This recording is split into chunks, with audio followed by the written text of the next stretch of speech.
Welcome to Cinema Bites, your go-to for movie recaps in a flash. Big twists, epic moments, all in just minutes. The movie starts in a forest, where we see a father and his young son on a hunting trip. The father has just killed a deer and hands his son the knife, encouraging him enthusiastically to skin it. But the boy appears terrified, frozen in place with fear. Instead of comforting him, the father grows impatient and starts yelling. The scene fades, and years pass. This is where the real story begins. The story shifts to a couple, Olivia and Reed, who are madly in love and engaged. Reed proposes to Olivia, and she accepts, bringing joy to both of them. To celebrate, they throw an engagement party at Reed's family's secluded house in the middle of the forest. The atmosphere is lively and energetic, with friends and relatives gathering, all genuinely happy for the couple. Reed spends most of the evening taking pictures with his camera to capture the memories, especially of Olivia with their friends. Everything seems perfect on the surface, but beneath the happiness lies an old wound.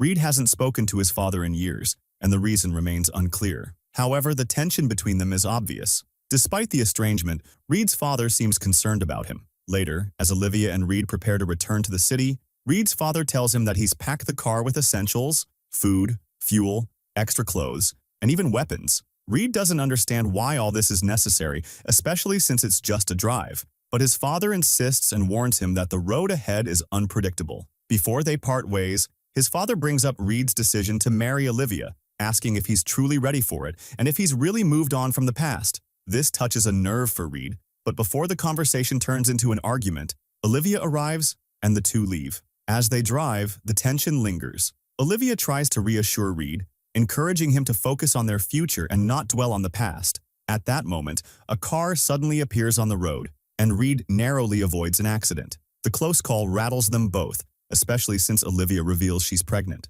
After the incident, they discover they've taken a wrong turn and are now lost, faced with two paths, right or left. Reed leans toward one direction, but Olivia chooses the other, saying there's a gas station down that road. Reluctantly, Reed agrees to follow her suggestion. They stop at a rundown gas station that looks almost abandoned. Olivia needs to use the restroom, so they enter the small shop and find an old man sitting silently behind the counter, motionless. Despite their attempts to get his attention, he doesn't move. The atmosphere grows increasingly unsettling. Suddenly, a strange woman appears, her demeanor harsh and terrifying. She demands to know who they are and why they're disturbing her husband. The couple explains that they're lost, and Olivia urgently needs to use the restroom. They also ask if she has a map. Instead of helping immediately, the woman laughs, approaches the old man, and speaks to him as if the couple isn't there. Her tone is eerily calm, sending chills down their spines. She makes a blood-curdling comment saying, "People who end up here always get lost." Her words unsettle the couple, especially since the old man remains unresponsive. Finally, she gives Olivia the bathroom key. As Olivia leaves, the woman turns to Reed and starts explaining a shortcut through the forest, claiming it's the fastest way back to the city. Despite his doubts, Reed takes her directions. The two drive off, increasingly uneasy about the path they've chosen. As they drive, the strange woman watches them leave, smiling in a way that suggests she knows the horrors awaiting them ahead. Without realizing what's in store, they continue their journey. Along the way, they notice a shortcut and decide to take it. Reed is still visibly upset, haunted by his father's words. Memories from his childhood resurface. His father, a natural hunter, always wanted Reed to follow in his footsteps. When Reed was just 9 years old, his father killed a deer in front of him and ordered him to skin it. That moment stayed with Reed, and he swore he'd never become that kind of man. He couldn't bear the thought of his children looking at him with the same fear and disgust. As they drive, a sudden obstacle interrupts his thoughts. A rusty old car wreck lying in the middle of the road,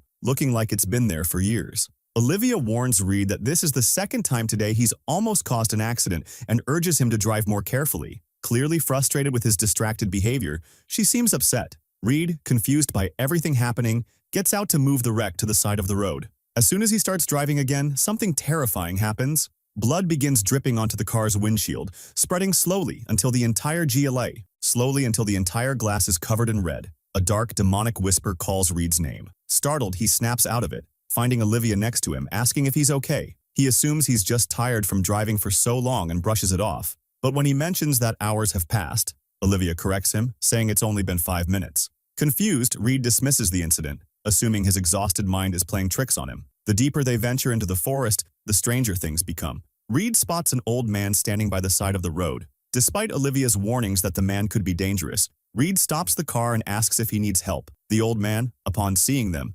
panics and starts yelling at them to turn back. Terrified, they drive away as the tension between them escalates. Olivia accuses Reed of being reckless, stopping for strangers in the middle of nowhere and almost causing accidents. She questions whether he's punishing her for something that happened 3 years ago. Reed tries to calm her down, admitting that everything is his fault. Though Olivia falls silent, neither of them realizes the true terror still awaiting them. Later, they stop the car so Olivia can use the restroom. She heads into the forest while Reed waits in the car. Suddenly, a rock hits the car. Reed sees a shadow running in the distance and feels a jolt when something strikes the car, injuring his hand. Meanwhile, in the forest, Olivia senses something following her. She runs back, terrified, and tells Reed they need to leave immediately. As they drive, Olivia mentions the strange couple who gave them directions earlier, but Reed has no memory of meeting anyone like that. Confused, he asks when this happened, but Olivia insists it did. She suggests he take a break, thinking he's just tired. Reed eventually falls asleep. When he wakes up, they're still driving. Frustrated, he asks why they haven't left the road yet. Olivia looks at him and says something chilling. "We're never going to make it home." Reed looks at her, only to see her face transform into something demonic. Startled, he blinks, and Olivia is back to normal, acting as if nothing happened. There was no trace of the shadow, no panic, and no sign of the horrors they had witnessed. Reed started to feel that something was off. Even though they had left the engagement party just hours ago, they were still stuck on the same shortcut road, and their car's fuel was about to run out too. Olivia, on the other hand, seemed unaware of how much time had passed. She couldn't remember when they started driving or anything that had happened since then. Confused and growing more anxious, she suddenly saw a figure on the road. Fear took over her, and the car came to a stop. They got out to get some fresh air, but they found that the daylight had vanished. The morning sky had turned to night in an instant. Reed was stunned, unable to explain how time had slipped away from them. Then the strangest thing happened. They found themselves back at the same spot with the broken bumper, but now the situation was even more complicated. They saw a car parked next to the bumper, a car that looked exactly like theirs, with a blood-covered corpse hanging from it. Terror struck them. As they tried to escape, a shadowy, ghostly figure emerged from the forest. Their car's fuel tank was empty, and even though they tried to reverse, the car refused to move. They hit the figure, but it didn't die. It wasn't human. Just as death seemed inevitable for them, another car appeared in the distance. Its horn distracted the figure. The two of them took advantage of the distraction and ran into the forest. Olivia, terrified and desperate, broke down. She begged Reed to go back home and confessed to past infidelities, saying it out of despair, hoping for forgiveness and a second chance. Reed tried to stay optimistic, reassuring her that they would survive this ordeal. While they hid, the shadowy figure searched for them, but in the end, it disappeared among the trees. They decided to run and tried to make it to the highway, but the nightmare continued. No matter where they went, they always ended up back at the same spot with the broken bumper. Their memories became unreliable. Sometimes they argued, and other times they laughed, but none of it made sense. Time and place lost all meaning, as if something was toying with their minds. Eventually, Olivia left him and walked away in frustration. But before Reed could process this, the ghostly figure returned. This time, it struck them and caused them to lose consciousness. When Reed woke up, they were both tied up. In front of them, the figure was devouring the corpse that had been hanging from the tree. Olivia cried, realizing that the creature would come for them next. She confessed to more than just old infidelities. She admitted she was still involved with someone else. Reed, heartbroken and confused, couldn't understand why she was so intent on hurting him. He then asked her if the baby she was carrying was really his. Olivia assured him it was his. Before he could fully process this, the masked figure spoke, revealing Olivia's secrets and showing it knew everything about her. The figure called her a traitor and tried to kill her, but before it could strike Olivia, something unexpected happened. The strange man who had earlier told them to turn back suddenly reappeared. He struck the creature, knocking it unconscious, then quickly untied Olivia and Reed, urging them to leave immediately. He warned them that the figure wouldn't stay unconscious for long. As they fled, Reed found the man strangely familiar, though he couldn't remember him. He asked the man what was happening and where they were. The man revealed a shocking truth. This wasn't an ordinary road. It was a strange dimension, a connection between countless parallel universes. Anyone trapped here would keep driving forever, with no way out. The man claimed he had been stuck here for ages, unable to escape. He explained that every version of them existed here, their past, present, and future selves. They could meet all their versions, but the most terrifying part was that this road erased their memories over and over again. No matter how hard they tried to understand what was happening, they would forget everything. However, the man said something had changed. Olivia and Reed had done something no one else had ever done before. They had disrupted the system and might have even found a way to escape. Before they could get any answers, the road began affecting the man too. He forgot who Reed and Olivia were and then became hostile, accusing them of trying to kill him.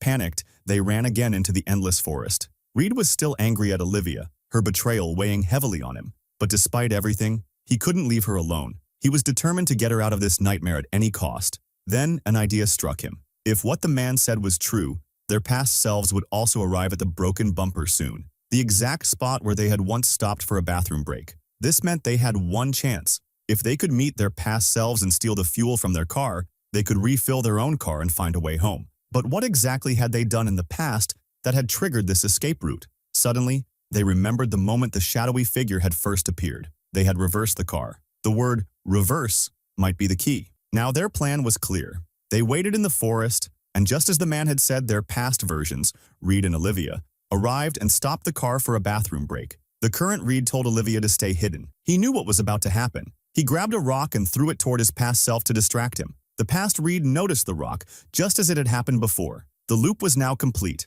Then the current Reed ran to the car, took the hidden fuel, and fled. From a distance, the past Reed saw a shadow moving through the forest. The same shadow he had noticed at the very beginning. Everything now made sense. That shadow wasn't a ghost. It was him. They were trapped in a loop of their own actions. A puzzle where each piece was starting to fit together. Reed and Olivia now had the fuel and finally had a chance to escape this cursed dimension. They got into the car, preparing to reverse and break free. Before they reversed, Reed forgave Olivia in his heart for everything and decided to start fresh with her. Olivia felt relieved, but Reed was seriously injured. As she turned to the back seat to grab a bandage, she noticed something horrifying, a jacket and knife identical to those of the mysterious killer. In that moment, Olivia realized a terrifying truth. The ghostly figure wasn't someone else. It was Reed from the future. Fear consumed her. She grabbed the knife and forced Reed out of the car, convinced he would eventually try to kill her too.